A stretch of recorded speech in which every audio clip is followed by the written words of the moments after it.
Ladies and gentlemen, the following podcast is set for one episode. Your host from Columbus, Ohio, is Michael Kirk. Welcome to the Outlaw Mudcast. Hello and welcome to the Outlaw Mudcast, your digital audio dirt sheet for all things Supershow. Top story this week: tickets for Grand Gathering 4 are now available for sale on SupershowTheGame.com. Grand Gathering 4 is taking place in Westlake, Ohio, a suburb of Cleveland. It's going to be held at the DoubleTree Hotel in Westlake, May 3rd through May 5th. Tickets are listed at $120, but they are on special, early bird pricing special, $100. For $100, you will get your ticket to all 3 days of Grand Gathering 4. You will also get 7 promo cards. 4 of those cards will be branded for the event, meaning they will have the Grand Gathering 4 logo on them. Outside of that, it looks like they're going to be cards that already exist in the game, but they're just going to have the Grand Gathering 4 logo. And then 3 brand new cards. Those are the 7 promo cards. There will also be a random competitor given to everyone who attends. Now, based on what I heard from Steve Resk on Talk of the Universe about Grand Gathering 4, this random competitor will be part of the Dosmo Deck Challenge. They did the Dosmo Deck Challenge last year, same format. You received a random competitor in a sealed pack, and the pack was labeled "Do not open if you wish to participate in the Dosmo Deck Challenge." Going from memory from last year, when the Dosmo Deck Challenge happened, you purchased a deck of 1 through 27 cards with a full competitor set. At Grand Gathering 3, it was the old school pack, the original old school pack. And then you opened that up and you could swap out the competitor with the Dosmodius Deck Challenge competitor. I believe that's what happened. I could be wrong on that, but that's basically how the Dosmo Deck Challenge will work. So, if you want to participate in the Dosmo Deck Challenge, don't open up this random competitor. Now, that is what is guaranteed for attendees based on this post here on SupershowTheGame.com. If you want to buy your ticket, go to SupershowTheGame.com. It's listed in 2 different places. You can go to New Items, and it's toward the bottom of the New Items section under Shop. Or also under Shop, there's an in-person and online event section. Go to that. Pick Events, not online events, and it's listed there. I would recommend buying your ticket early if you can. Number one, it looks like it's going to be discounted pricing. It looks like at some point it will go up to $120. Also, if you're planning on participating in the Grand Battle match, the sooner you buy your Grand Gathering ticket, the better, because for the Grand Battle match, you will draft the competitor you're going to use in that match, and your position in the draft is based on when you bought your Grand Gathering 4 ticket. The sooner you buy the ticket, the earlier your pick will be. There's also a hotel block for rooms at the DoubleTree. There's a post from General Manager Calais on the SRG Super Show discussion group on Facebook. If you find that post, there's a link there to go to the hotel block. Looking at it right now, it looks like the rate they're offering is $119 for a room. That's for both rooms with 1 king-size bed with a sofa bed, and for rooms with 2 double beds. That is the rate they are offering on the hotel block that's going on right now. Looks like they're booking May 2nd through May 5th based on the links I'm looking at on the Facebook discussion group, SRG Super Show discussion group on Facebook. Speaking of things on Facebook, there are a couple of deadlines for this month, one of which is next Friday, January 12th. Friday night will be the last day you can submit your nomination form for the 2023 SRG Awards. There's a featured post on the Facebook discussion group from General Manager Calais. It has the spreadsheet there. Download the spreadsheet, fill it out as much as you want. You can have multiple nominees per category. Save it as a spreadsheet file, an Excel spreadsheet or a Google spreadsheet, and then email it to John Calais at srguniverse.com. You have until the end of Friday, January 12th. Once it switches over to January 13th, the deadline is gone. Also, January deadlines, January 31st is the final day to submit your entry for the 2024 Creative Competitor Competition. Last I heard, 7 people had signed up. JAC, not one of those 7, but he will be in the contest. Trust me, vote JAC. But email stuman9@hotmail.com, stuman9@hotmail.com. Let him know your competitor's name, physical description, ring gear, how they learned about the Legendary Fighting Federation, and why they want to be a part of it. So don't miss those deadlines if you're interested in either one of those things. Going back to live in-play events, of course, I mentioned a Grand Gathering for tickets going on special. I have no news about any of the other in-person play events coming up. I don't have any updates about Rumble at the Rumble or Tantrum Con, both taking place at the end of January. January 27th for Rumble at the Rumble, January 25th through 28th for Tantrum Con. I do have a little bit of news about Sunshine Smackdown, January 27th. It's going to be held at the Holiday Inn Resort in Lake Buena Vista. This is a part of Orlando. It's the Holiday Inn Resort, Orlando, Lake Buena Vista in Orlando, Florida. It's not going to be held at House Rules Gaming. So if you're going, be aware it's not at the store. It's at this location I just mentioned. There's an event post for it on Facebook. That information is in the event post. That is the one bit of news I have about in-person play events that I have not been able to give you up to now.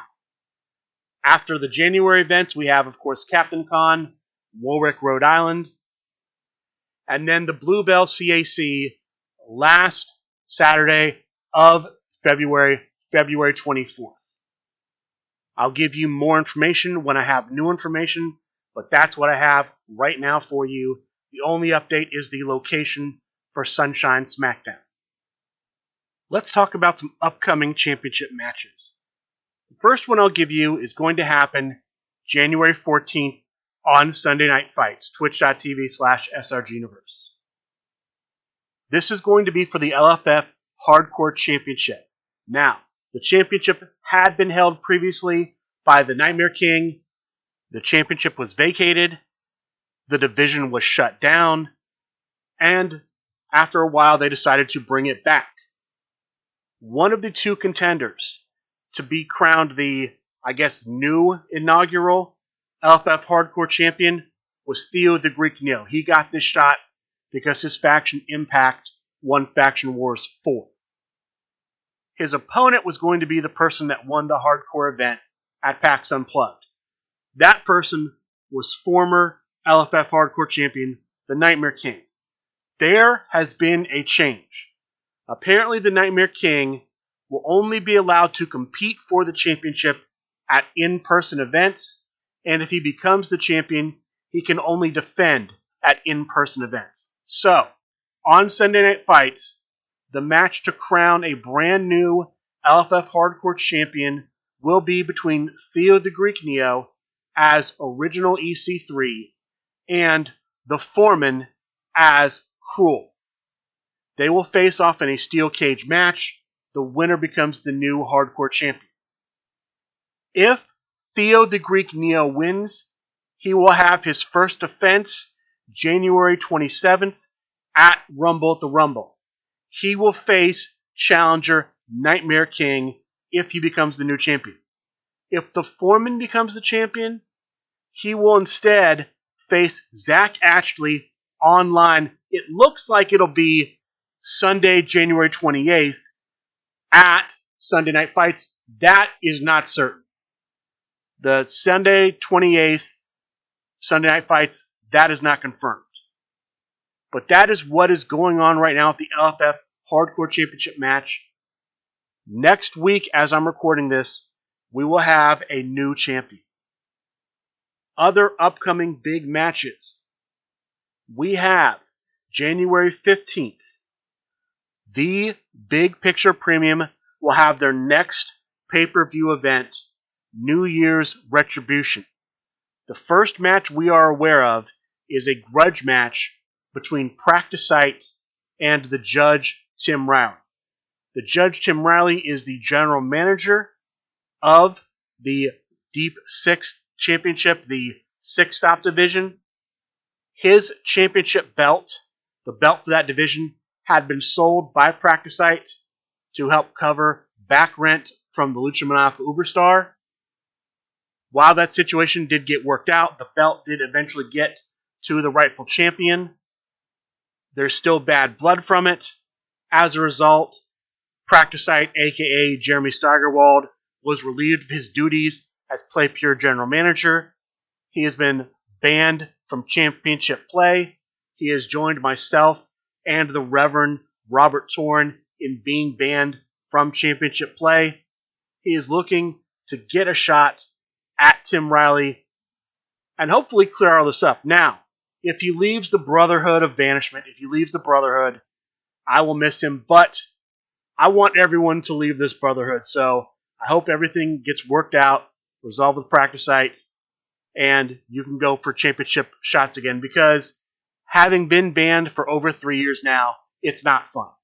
It's not a good thing. So, look forward to seeing that match January 15th. January 10th, a long-awaited match is finally set to go down after Talk of the Universe, I believe. The LFF Tri-State Champion, John Press 1P, will take on the Midwest Coast Champion, the Grump. Each of them will be playing as the competitor they are champion with. So, Press 1P will be using the brand new Alien Invader. The Grump will be using the Grump. From memory, I believe that's who he's champion with. Whoever loses this match must vacate the regional championship. So, if Press 1P loses, he's no longer the LFF Tri-State Champion. If the Grump loses, he is no longer the Midwest Coast Champion. This is going to be a big match. These are two great players, and there's a lot riding on this. So, tune in. Next Talk of the Universe, watch this match. And then I have one more story before I get to the online tournaments, featured matches, and Sunday Night Fights news from this past week. Every year, they do a revision of competitors' cards. They call it 2020 Vision. They may change gimmicks. They may promote competitors from singles play to Tornado Tag Team play. They do this review annually after the first of the year. Steve Resk actually appeared on the most recent episode of Candy Shop Talk, twitch.tv/Candy Shop Talk to check that out.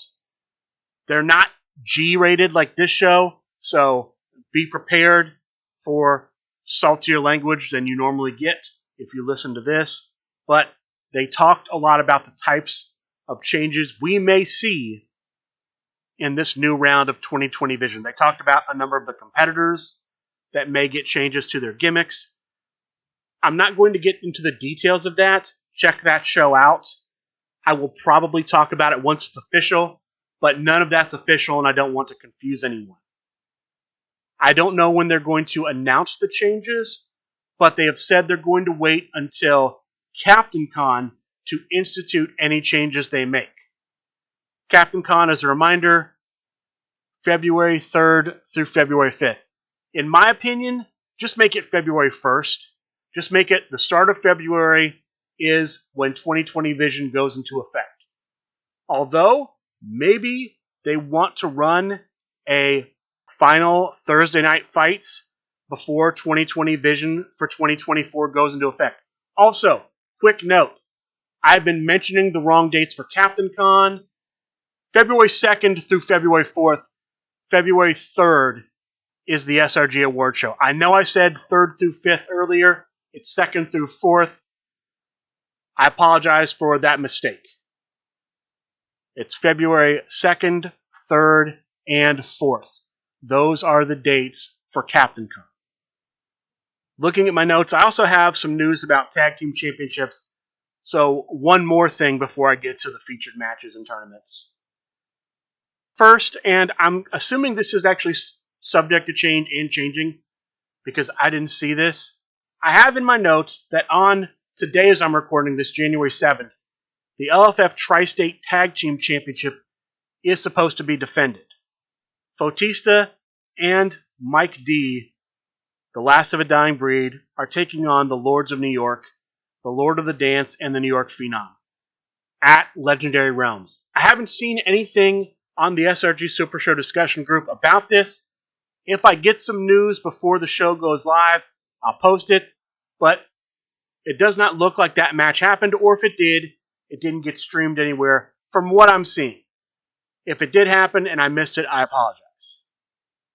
I also have an update about the LFF Tag Team Faction Tournament that's been going on.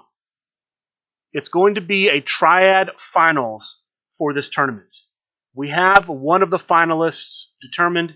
The first finalist is the Just Business Tag Team, Kirk Polka and Bob Dunn. We're waiting on the Constellation Tag Team versus the Higher Class Tag Team match and the Starmaker Productions Tag Team versus the Crime Wave Tag Team match. The winners of those matches will join the Just Business Tag Team in a triad match. The winner wins the tournament, and they may, I'm not sure, but they may get a shot at the LFF Tag Team Championship. It's going to be an elimination triad match. There will be no double teaming, saving, or protecting between teams. Just Business, for example, could not protect Starmaker Productions if they were in the match. They couldn't double team with them. They couldn't save roll with them. Only within the teams. Just Business, one partner could save the other partner, one partner could protect the other partner. Alright, let's get to featured matches and online tournaments from this past week. Monday, the LFF Underworld Championship on the line in a 4 Corners of Chaos match. The big guy, the champion with the new version of Matt Stevens, versus Kirk Polka, playing as Penelope Mai, versus Shane Strickland, playing as El Phantasmo, versus Peppy Pepper, playing as Kaylee Sweet Pea Perry.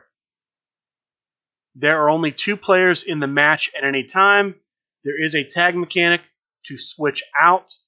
There are also eliminations in this match. This is an elimination match, so people also get tagged in after an elimination.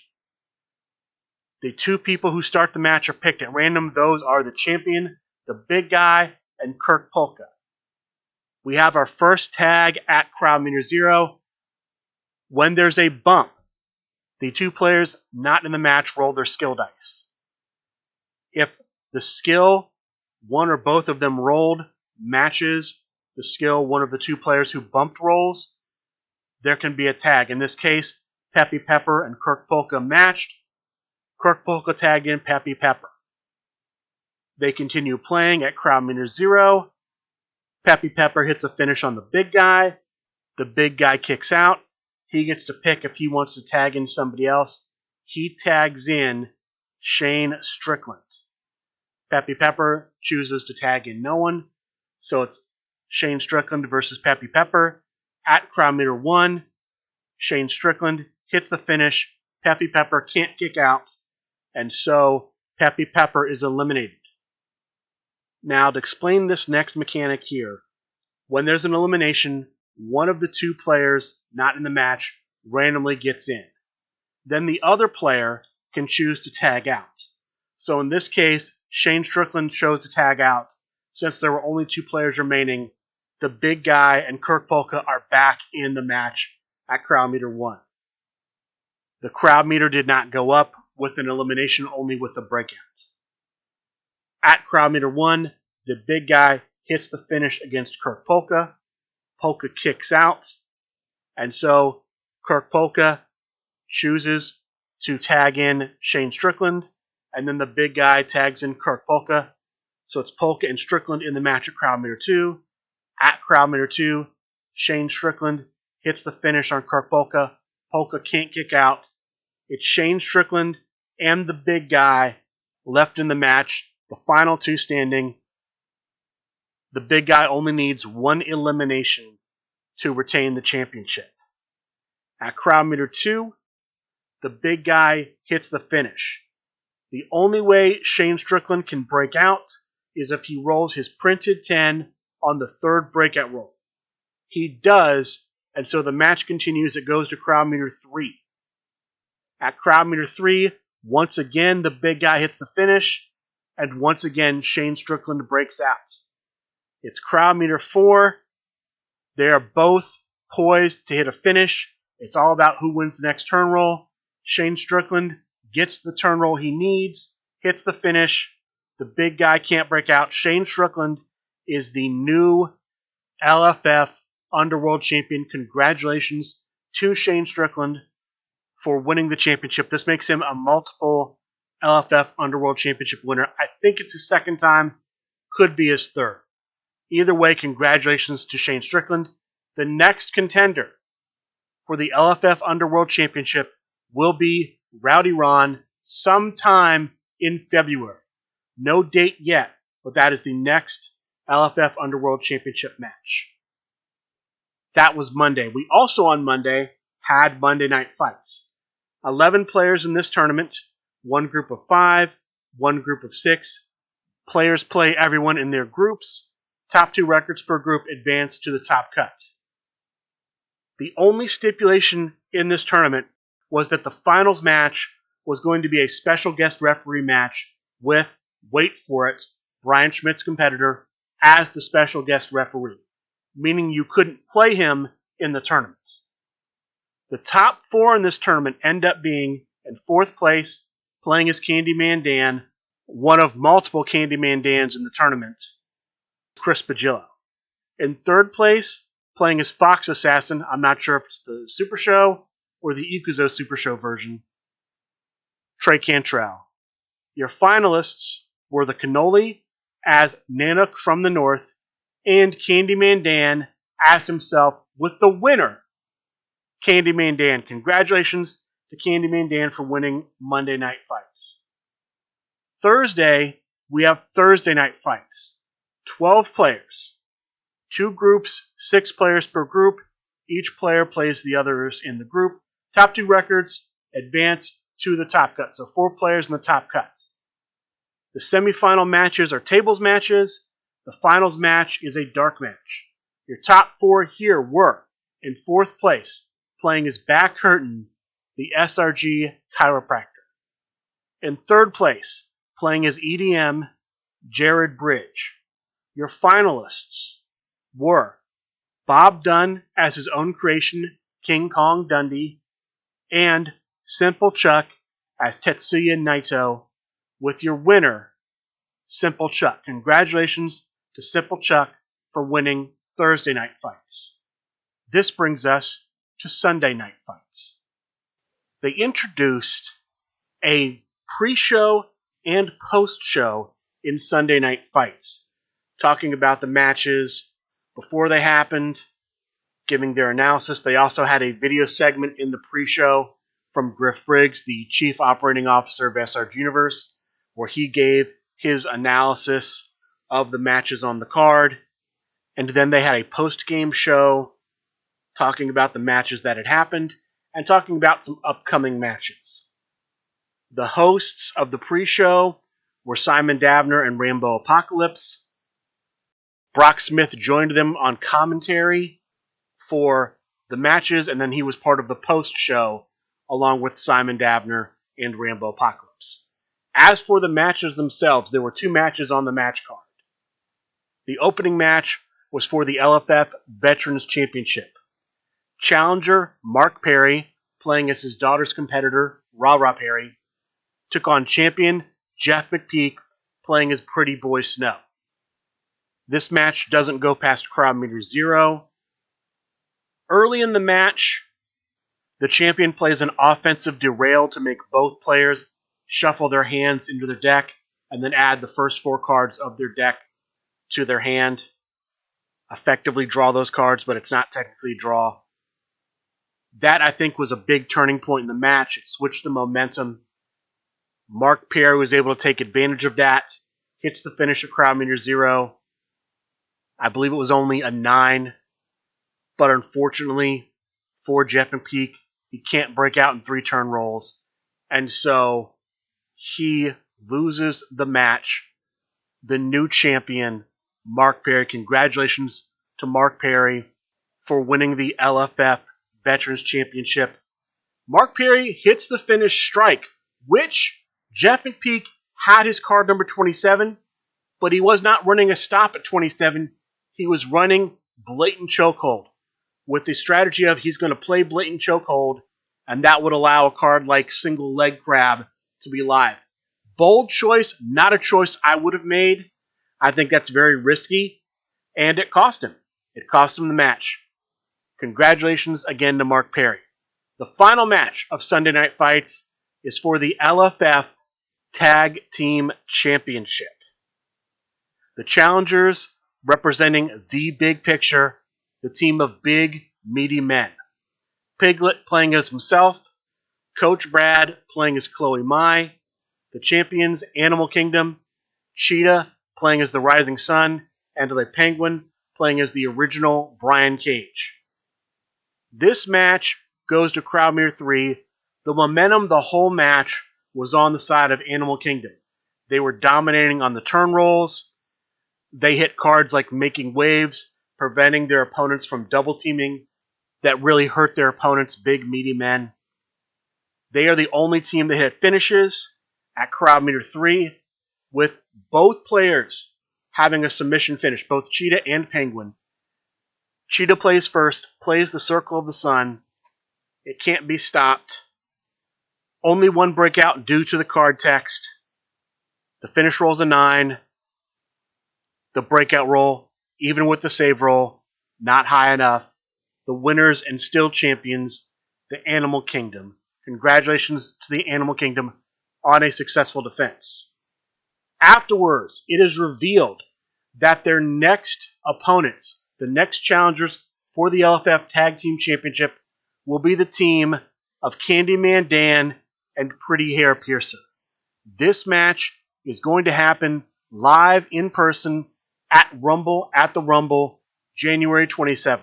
So I'm looking forward to that. That's going to be part of the whole festivities surrounding the Create a Competitor tournament at the Rumble at Highlander Games in Boonton, New Jersey. That was before the post-match card show. On the post-match card show, they talked about 2 matches that will be part of next week's Sunday Night Fights for the 14th. One of them we already talked about, the LFF Hardcore Championship, Theo the Greek Neo versus the Foreman. The winner becomes the new LFF Hardcore Champion. There's also apparently going to be a custody of Brock Smith match. The GOAT, the once-in-a-generation generational talent, Brock Smith, currently a member of Crime Wave. That status is in jeopardy.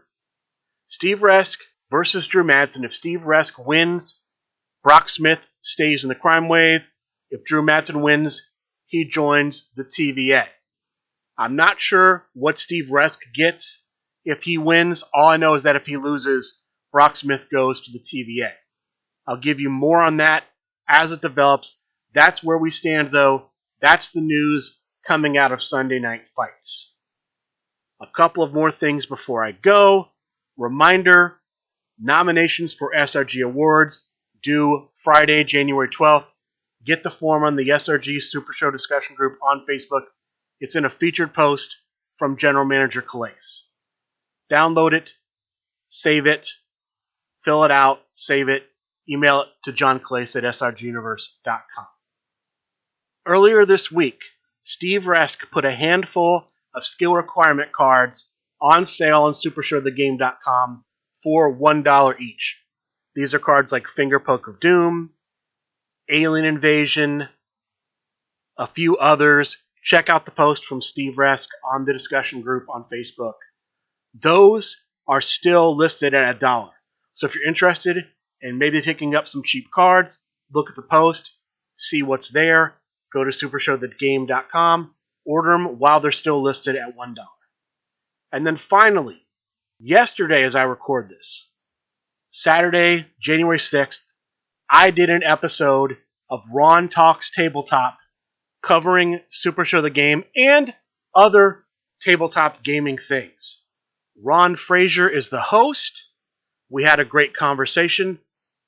Check that out. I know it's on YouTube. Just search Ron Talks Tabletop, all one word, on YouTube. The show will come up. As far as upcoming events for next week, last I looked, nothing is listed on supershowthegame.com, but look for something Monday, look for something Thursday, Dojo Tuesday night, twitch.tv/srguniverse. And then keep your eyes peeled because pop-ups could always happen. There could always be pop-up events. With that being said, that is going to do it for this week's episode of the Outlaw Mudcast. I would like to thank all of you for listening, and good day.